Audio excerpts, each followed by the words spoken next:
तो नमस्कार दोस्तों, बहुत बहुत स्वागत है आपका हमारी 15 मिनट सीरीज के अंदर। लास्ट हमने क्लास में दिल्ली सल्तनत को खत्म किया था। आज हम मुगल एम्पायर के वो मोस्ट इंपॉर्टेंट एमसीक्यूज करने जा रहे हैं जो आपके एग्जाम में बार बार आते हैं। साथ साथ हम कुछ ऐसी बातें और भी करेंगे जो आपके एग्जाम में डेफिनेटली आए। तो आइए जरा मुगल एम्पायर को स्टार्ट करते हैं। तो जब भी हम मुगल एम्पायर की बात करेंगे तो हमारा पहला पहला नाम हमारे सामने आएगा बाबर का।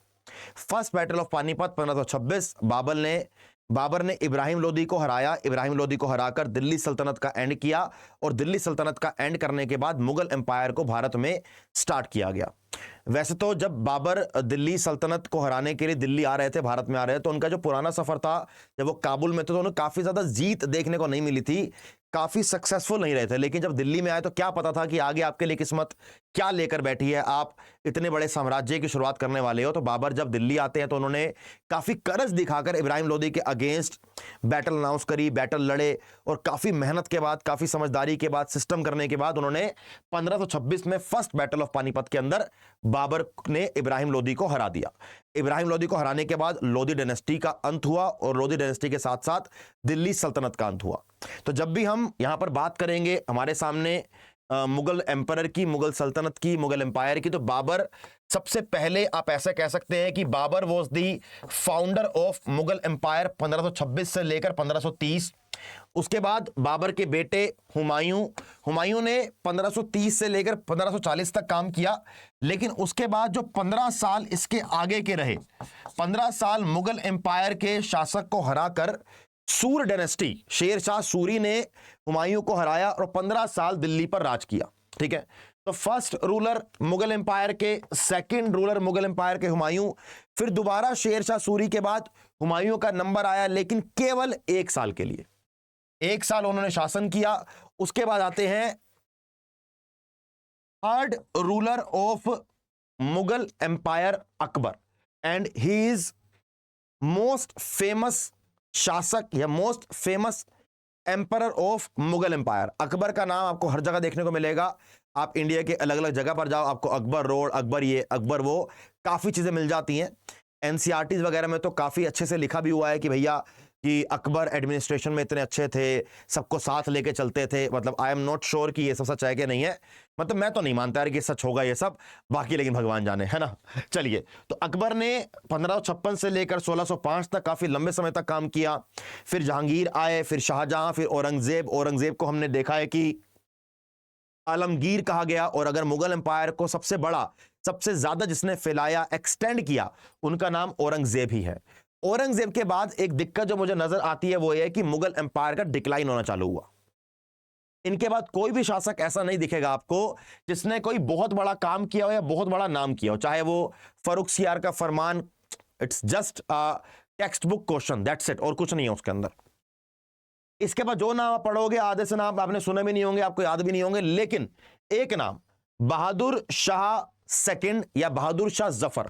बहादुर शाह जफर फेमस क्यों होते हैं? क्योंकि जब 1857 का विद्रोह होता है तो जब लोग मेरठ से दिल्ली पहुंचते हैं तो दिल्ली में आके बहादुर शाह जफर को एम्परर ऑफ इंडिया चूज किया जाता है। उनको एम्परर ऑफ इंडिया इसलिए चूज नहीं किया कि उनके अंदर बहुत ज्यादा स्किल्स थे। इनके लिए तो यह भी कहा जाता है कि ही वॉज द कहते हैं ना, ही वॉज द शासन और एम्परर, शासक और emperor of without army and without courage. ना उसके पास आर्मी है, ना उसके पास अपना किला है, ना उसके पास करेज है। बूढ़ा एक कहते हैं कि मुगल ये एम्परर बनाया गया था। तो 1837 में ये एम्परर बनते हैं मुगल एम्पायर के। फिर ये 1857 तक रहते हैं। उसके बाद इनको रंगून जेल भेज दिया जाता है बर्मा में, और वहीं पर इनकी जेल मृत्यु हो जाती है। तो 1857 में किस मुगल एम्पायर को एम्परर ऑफ इंडिया बनाया गया था? बहादुर शाह सफर को बनाया गया था, या बहादुर शाह सेकंड को बनाया गया था। ध्यान रखेंगे इस बात को। इसी के साथ साथ हम स्टार्ट करेंगे अपना पहला एमसीक्यू आपके सामने, आपकी स्क्रीन पर, कि फर्स्ट बैटल ऑफ पानीपत कब लड़ी गई थी। द करेक्ट आंसर इज, देखो, 1526, 1526, 1526, तीनों आपको आंसर 1526 दिए गए हैं। But the correct answer is 21 March 1526। 21 March 1526 is the यहां पर करेक्ट आंसर होगा, और हमारा यहां पर बी ऑप्शन राइट होगा। जब हम फर्स्ट बैटल ऑफ पानीपत की बात करेंगे तो एक तरफ बाबर और दूसरी तरफ इब्राहिम लोदी, दूसरी तरफ इब्राहिम लोदी, राइट। एक तरफ बाबर थे, एक तरफ इब्राहिम लोदी थे। इब्राहिम लोदी दिल्ली सल्तनत, बाबर मुगल एम्पायर। बाबर ने इब्राहिम लोदी को हराया, दिल्ली सल्तनत का अंत किया, लोदी डायनेस्टी का अंत किया और मुगल एम्पायर की शुरुआत करी। मेरा आप लोगों से क्वेश्चन एक्स्ट्रा ये रहेगा कि आप मुझे ये बताइए कि सेकंड बैटल ऑफ पानीपत कौन से साल में लड़ी गई थी, ये मेरा आपसे क्वेश्चन रहेगा, राइट। चलिए इसी के साथ साथ अगला क्वेश्चन आगे बढ़ेंगे बच्चे, नेक्स्ट क्वेश्चन पर आइए।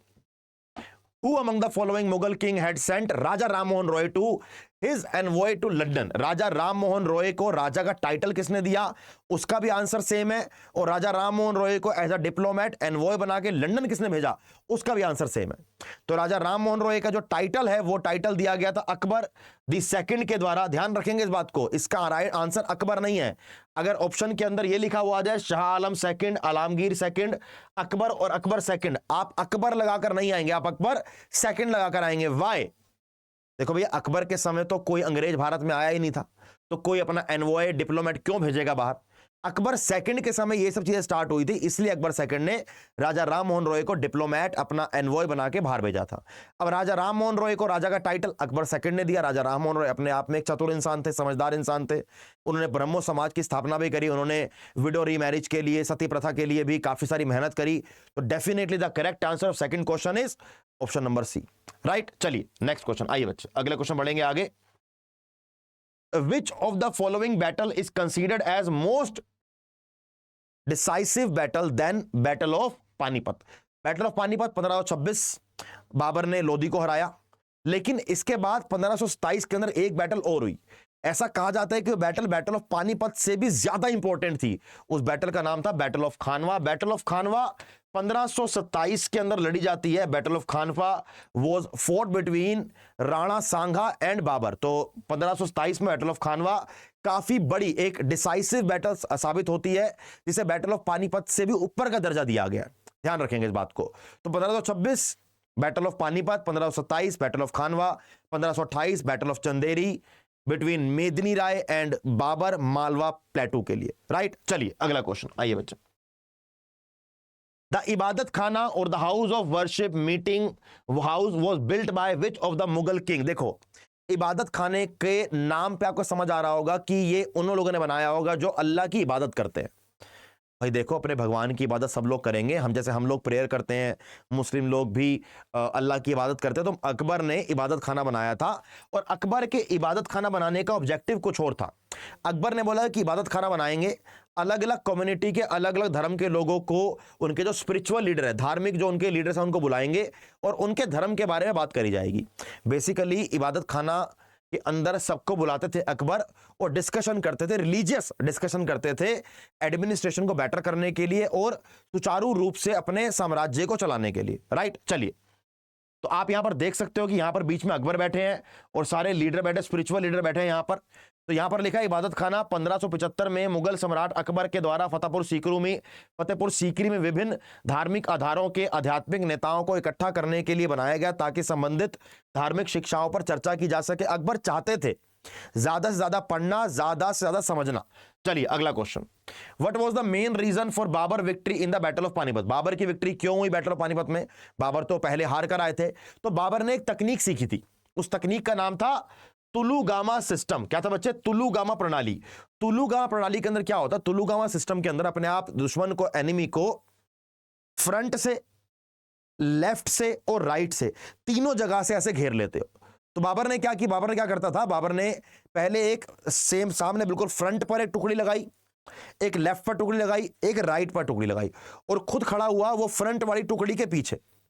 जब वो टुकड़ी के पीछे खड़ा हुआ है तो वहां पर उसने एक टुकड़ी एक्स्ट्रा रखी हुई है सैनिकों की, कि जैसे ही हमारा एनिमी दुश्मन कंफर्टेबल होगा, हम बोलेंगे जाके इनके ऊपर अटैक करो और मामला वहीं खत्म कर दो। तो इसे बोलते हैं तुलुगामा प्रणाली, और इसी को फॉलो करते हुए बाबर ने किसको हराया था? इब्राहिम लोदी को हराया था। अगला question, Who among the following is the only female historian to write the historical account of Mughal period during the Mughal Empire? आपने सुना होगा कभी कभी कि हुमायूं नामा एक बुक थी। हुमायूं नामा बुक के अंदर हुमायूं के बारे में, अकबर के बारे में, नोट अकबर के बारे में, लेकिन हुमायूं और बाबर के बारे में लिखा हुआ था, राइट। और गुलबदन बेगम जो हुमायूं की सिस्टर थी, गुलबदन बेगम को बाबर यानी कि उनके पिता ने ही कहा था कि आप हुमायूं के लिए कुछ चीजें लिखो। तो पहले बाबर आते हैं, फिर हुमायूं आते हैं, फिर शेरशाह सूरी आता है, फिर हुमायूं आता है और उनके बाद जाके हुमायूं के बेटे अकबर आते हैं। तो बाबर के हुमायूं भी, बाबर के बेटे गुलबदन बेगम भी बाबर की बेटी। तो बाबर ने कहा था गुलबदन बेगम को तुम हुमायूं के लिए हुमायूं नामा लिखो। तो right answer is a, option number A is correct. अगला क्वेश्चन ये रहा आपके सामने आपकी स्क्रीन पर। इनमें से कौन से ही, अगर मैं चारों में से एक चीज की बात करूं तो कौन सी चीज शाहजहां ने नहीं बनाई? अब शाहजहां के बारे में बात करेंगे तो शाहजहां को ये फोर्ट, मस्जिद बनाने का, आर्किटेक्चर का बड़ा शौक था। वहीं पर उनके अपोजिट अगर बात करी जाए तो भैया जहांगीर को पेंटिंग का शौक था। तो definitely the correct answer is Qila e Kuhna Masjid. Qila e Kuhna मस्जिद भी जो कि शेरशाह सूरी ने बनाई थी। तो अगर शेरशाह सूरी बनाएगा तो उसको शाहजहां कैसे बनाएंगे? राइट, चलिए अगला क्वेश्चन। आइए बच्चे, ये आपके सामने देखो फोटो है शाहजहां की। तो red fort, Agra fort, Jama Masjid, Moti Masjid, Naulakha Pavilion, ये सब बनाया था शाहजहां ने। और Qila e Kuhna mosque was built by Sher Shah Suri in 1541। चलिए अगला question. Zabt revenue system, Zabt revenue system को जब्ती रिवेन्यू सिस्टम भी कहते हैं, दहसाला सिस्टम भी कहते हैं। बेसिकली ये एक एग्रीकल्चर लैंड मैनेजमेंट सिस्टम से बिलोंग करता है जो कि राजा टोडरमल अकबर के फाइनेंस मिनिस्टर के द्वारा शुरुआत किया गया था। तो right answer is option number B is correct. Right, चलिए अगला क्वेश्चन इसी के साथ साथ। तो ये हमारे अकबर सामने लिखा कि जब्त सिस्टम और Dahsala system was introduced by Raja Todarmal, he was the Akbar's finance minister. तो डेफिनेटली भैया अगर अकबर का फाइनेंस मिनिस्टर कोई काम करेगा तो अकबर के कहने पे ही करेगा ना। तो राइट आंसर इज अकबर। चलिए अगला क्वेश्चन, आइए बच्चे। Fatehpur Sikri was founded as the capital of Mughal empire. Fatehpur Sikri जहां पर बुलंद दरवाजा बनाया जाता है, फतेहपुर सीकरी को किसने बनाया था अपनी capital? Right answer is again Akbar is the correct answer. Akbar के बारे में आपको बहुत ज्यादा पढ़ने को मिलता है, इस बात में बिल्कुल डाउट मत कीजिएगा। ये आपका सामने बुलंद दरवाजा और ये फतेहपुर सीकरी में है जो अकबर ने अपनी कैपिटल बनाई थी, लेकिन लॉन्ग टर्म तक कैपिटल रह नहीं पाई थी वो। चलिए अगला question. Which among the following was the first Mughal ruler to adopt the custom of Tuladan? Tuladan system की बात करी गई कि तुलादान सिस्टम की शुरुआत किसने करी थी? चाहे तुलादान सिस्टम हो चाहे झरोका सिस्टम हो, इन दोनों की शुरुआत अकबर के द्वारा, इन दोनों की शुरुआत अकबर के द्वारा करी गई थी। तो option number B is correct. Right, अब क्वेश्चन एग्जाम में आता है कि तुलादान सिस्टम को और झरोका सिस्टम को एंड किसने किया? तो करेक्ट आंसर इज औरंगजेब। जो भी ये भैया चमचम वाले, सेलिब्रेशन वाले, मौज मस्ती वाले जितनी चीजें थी सबको औरंगजेब ने बंद किया, बोला अपने काम से काम रखो, ये सब नहीं होगा। Right, during Mughal period in charge of police force, Mughal period के टाइम पे पुलिस फोर्स का जो हेड होता था, जो पुलिस फोर्स को मैनेज करता था, सिटी पुलिस को, उसका नाम क्या था? Right answer is Kotwal is the correct answer. हम इसके साथ साथ थोड़ा सा एक्स्ट्रा पढ़ेंगे कि भैया किस किस को क्या क्या नाम दिया गया, क्योंकि आपके एग्जाम में अगर आ जाए, मैं चाहता हूं कि आप सही करके आए।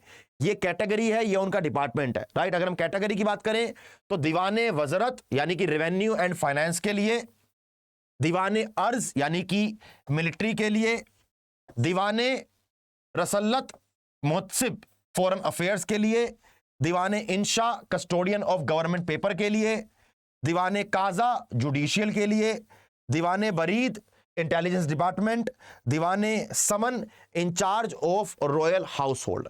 इस बात का ध्यान रखेंगे आप कि आपसे ये गलती नहीं हो सकती कि आप इनको भूल जाएं। अब आप कहोगे सर ये सब मिलेगा कैसे? आपको ये पीडीएफ मिल सकती है अगर आप हमारी अड्डा की एप्लीकेशन को डाउनलोड कर लेते हो। अड्डा की ऐप को डाउनलोड करने का लिंक वीडियो के डिस्क्रिप्शन में दिया हुआ है, आगे लिखा होगा साहिल मदान, वहां पर क्लिक कीजिए, ऐप को डाउनलोड कीजिए।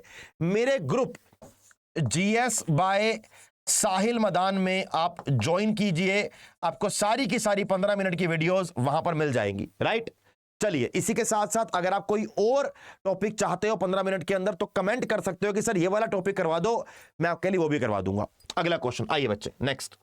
अगले क्वेश्चन से पहले कुछ छोटी छोटी चीजें और हैं, कुछ ऑफिसर्स हैं, कुछ रिस्पॉन्सिबिलिटीज हैं। तो वजीर यानी कि चीफ मिनिस्टर, दीवान यानी कि managing all income and expenditure things, मीर बख्शी मिलिट्री एडमिनिस्ट्रेशन, मिलिट्री हेड कह सकते हैं, फौजदार लॉ एंड ऑर्डर के लिए, कोतवाल चीफ ऑफ सिटी पुलिस जो क्वेश्चन हम करके आए हैं, Muqaddam head of villages, Patwari accountant village level पर, चौकीदार यानी कि वॉचमैन। राइट, चलिए अगला क्वेश्चन, आइए बच्चे। Who among the following was named as जिंदा पीर? तो भैया जिंदा पीर, आलमगीर, ये किसे कहा गया है? औरंगजेब को कहा गया है। औरंगजेब मुगल एम्पायर की वो शासक है जो छठे नंबर पर आते हैं, और छठे नंबर पर आने के बाद इनके बाद कोई भी आपको बड़ा मुगल एम्पायर का शासक नहीं दिखेगा। इनके बाद मुगल एम्पायर का पतन, एग्जैक्टली नॉट पतन लेकिन डिक्लाइन स्टार्ट हो गया था, राइट। चलिए अगला क्वेश्चन, आइए बच्चे। बाबर की टोम कहां पर स्थित है? अब बाबर कहां से है? बाबर आया काबुल से, तो बाबर की इच्छा थी काबुल के अंदर इसका टोम बनाई जाए, इनका मकबरा बनाया जाए। तो right answer is D, Kabul is the correct answer. अगर हम आगे बढ़ते हैं तो आपके सामने बहुत जरूरी चीज आएगी, बाबर की टोम है ये, लेकिन इससे इंपॉर्टेंट ये वाला पॉइंट है कि भैया किसकी टोम कहां पर है, एग्जाम में कई बार आता है। तो बाबर की टोम जो कि आपकी काबुल अफगानिस्तान में है, बाबर की, उसको गार्डन ऑफ बाबर कहा गया है।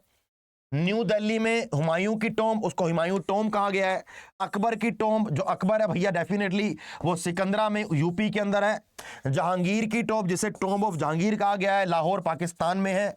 शाहजहां ताजमहल आगरा में, औरंगजेब टोम ऑफ औरंगजेब अहमदनगर में। तो अगर आपको ये सारी चीजें चाहिए तो अभी आपको पीडीएफ को डाउनलोड करना पड़ेगा, उसके लिए आपको ऐप को डाउनलोड करना पड़ेगा। ऐप को डाउनलोड कीजिए, जीएस बाय साहिल मदान ग्रुप को ज्वाइन कीजिए, 15 मिनट की सारी वीडियोस आपको वहां पर मिल जाएंगी। मैं आपके पीडीएफ के अंदर कुछ इंपॉर्टेंट एक्स्ट्रा क्वेश्चन और भी ऐड कर दूंगा अगर आपको चाहिए तो। इसी के साथ साथ आपके लिए एक इंफॉर्मेशन, अगर आप किसी भी एग्जाम की तैयारी कर रहे हो, चाहे वो दिल्ली पुलिस हो, चाहे वो आपका जीडी हो, चाहे आपका सीपीओ, एमटीएस, सीएजीएल, सीएचएसएल, आप एसएससी के किसी भी एग्जाम की तैयारी कर रहे हैं, आप रेलवे के किसी भी एग्जाम की तैयारी कर रहे हैं, तो आप हमारे साथ एसएससी के महापैक के अंदर जुड़ सकते हैं।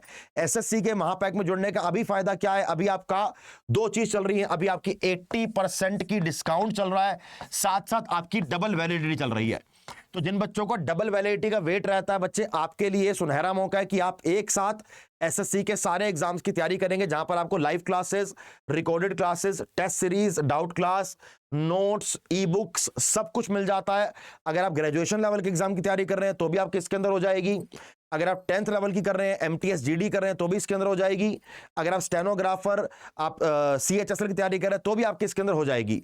महापैक के अंदर आपको सारे कोर्स की क्लासेस मिलती हैं, अलग अलग क्लास, अलग अलग कोर्स के लिए सीजीएल की अलग क्लास, सीएचएसएल की अलग क्लास, सीपीओ की अलग क्लास, आपको अलग अलग क्लासेस मिल जाती हैं। आपको मल्टीपल टेस्ट सीरीज मिल जाती है, आपको ई बुक मिल जाती है। तो अगर आपने इस बार अपना सपना पूरा करना है तो महापैक में जाकर एनरोल कीजिए। आपको Y724 कोड लगाना है, तब आपको डबल वैलिडिटी और 80% का डिस्काउंट मिल जाएगा। तो बच्चे मुगल एम्पायर में इतना ही, मिलेंगे बहुत जल्दी 15 मिनट सीरीज में नए टॉपिक के साथ। तब तक के लिए all the very best and जय हिंद।